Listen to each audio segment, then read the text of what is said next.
So we've been talking about defining the competition and analyzing the competition. Let's look at a couple of competitive analysis tools. First, a couple of quotes, planning quotes, of course, again. One of my favorites, we'll scout them in the first half and beat them in the second half. This is a coach that I had when I played college football. He didn't believe in us spending a lot of time looking at the competition until game time. So in many of the games we played, we were behind in the first half and had to try to come back and win games in the second half. Next quote, nothing good can come from underestimating your competition. This is one of my favorite quotes. I use it all the time. I think it's a tendency for lots of companies to underestimate the competition, and I think that's a huge mistake. Another one, it's not the size of the dog in the fight, but rather the size of the fight in the dog. And of course, what that suggests is that when we do competitive analysis, we want to understand the will and desire of the competition. Next, you should learn from your competitor, but never copy. Copy and you die. Of course, this is a quote from Jack Ma, the originator of Alibaba. And then a Walt Disney quote, I've been up against tough competition all my life. I wouldn't know how to get along without it. And of course, Walt was a big believer in the idea that competition helped to motivate you to do better. Some typical competitive analysis tools, product book, battlefield map, and multi-attribute utility models. Today, we're going to talk about battlefield maps. These are great for analysis in markets with many submarkets. Example of this might be the automobile market, or the beer market, or the coffee market, or the soft drink market. It's used when an industry has many products and each firm has multiple offerings. So the layout of the battlefield map is submarkets by competitors. And theoretically, we like to have brands and products and their market shares if possible for each competitor. Then we look for strengths, weaknesses, and opportunities. So here's an example of a battlefield map from the soda business back in 2000. And we're going to use the year 2000 because it will allow us to look and see what happened in the future. Here we have Coke, Pepsi, Cadbury, Schweppes as the three major competitors in the soda market in the year 2000. Coca-Cola, of course, has the Coke products. It has Mr. Pibb in the pepper segment. It has Sprite, Barks in the root beer segment, and in the Dew segment, it has a product called Mellow Yellow. This last column represents the shares. 37.8 is the amount of total market share represented by these five brands in these five categories. 43.2% is their total share of the soda market. Pepsi has, of course, Pepsi Diet Pepsi. In this case, they had Storm as their lemon lime product in the year 2000. They had Mug root beer, and of course, they had Mountain Dew. Cadbury Schweppes had Dr. Pepper, 7-Up, and A&W. So let's take a little look at this, and let's see if we can identify strengths, weaknesses, and opportunities. So for Coca-Cola, their most important brand is obviously Coke.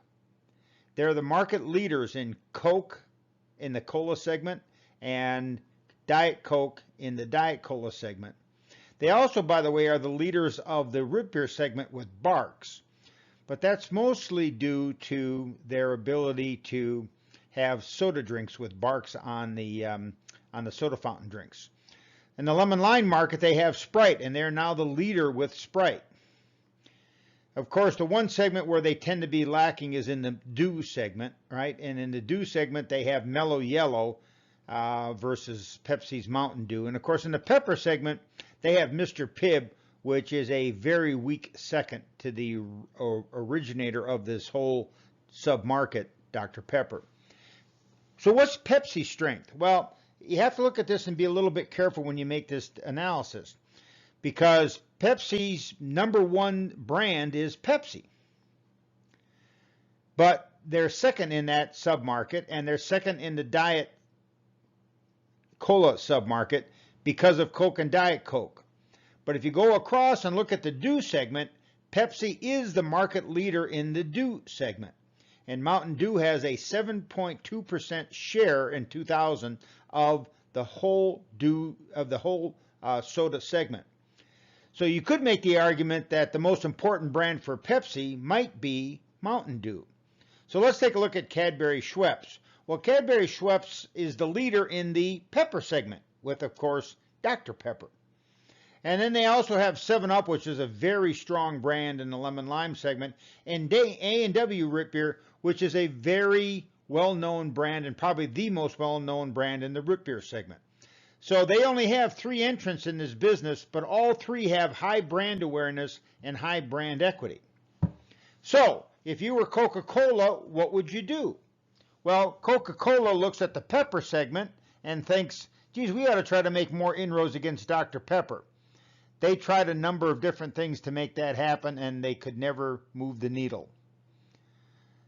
Then they look at the Mountain Dew segment, and they say, we need to have something to cut into Mountain Dew's dominant market share. They, of course, used Mellow Yellow in 2000. They switched from Mellow Yellow to another brand in the early 1990s, and that brand was called Surge. And of course, the idea was that brand was positioned as a fully loaded citrus soda. And of course, the idea was it was to go up against Mountain Dew, which was full of sugar and full of caffeine. If you're going up against by the way, if you're going up against a brand that has high sugar and high caffeine, perhaps Mellow Yellow is not the best name. So what would Pepsi do? Well, Pepsi has no entrance in the pepper business.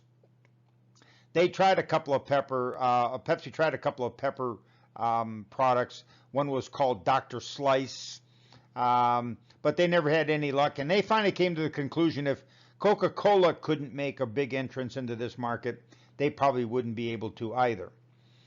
The other market where they're extremely weak is the lemon lime market. And so Pepsi originally had Slice in this market, and in around 1998, 1999, they added the product Storm. They had absolutely no success with this. So in the mid-2000s, in the early 2000s, they decided to take another run at the lemon lime market. After all, Sprite was the leader in this market. 7-Up had another big chunk of the market, and they were a very, very distant third. So they looked around and they decided that what they really needed was a name change. And they eventually came up with, of course, Sierra Mist. Now, Sierra Mist is actually a play on Mountain Dew. And so the name was sort of a joke in the Pepsi organization of how they came up with Sierra Mist. So if you're Cadbury Schweppes, what do? Well, the 2 largest submarkets are colas and diet colas. Together they have 48% of the whole market. That is, virtually half of the soda business is in colas, and Cadbury Schweppes doesn't have an alternative in the soda business. So what might they do? Well, of course, one option that they have is to buy RC Cola or develop their own colas. Cadbury Schweppes looked and looked and looked at this and decided that they couldn't make inroads into this, and they preferred to have strong brands.